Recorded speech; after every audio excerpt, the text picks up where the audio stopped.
मुनीर न्याज़ी नज़म दा उनवान है खुदा तो वध खुदा दी मखलूक दा डर।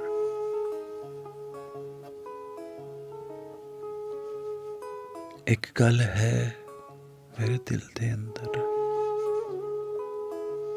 जिहड़ी बाहर ना आवे। याद नहीं रखना चाहता ओनू पर भुल्ली ना जावे।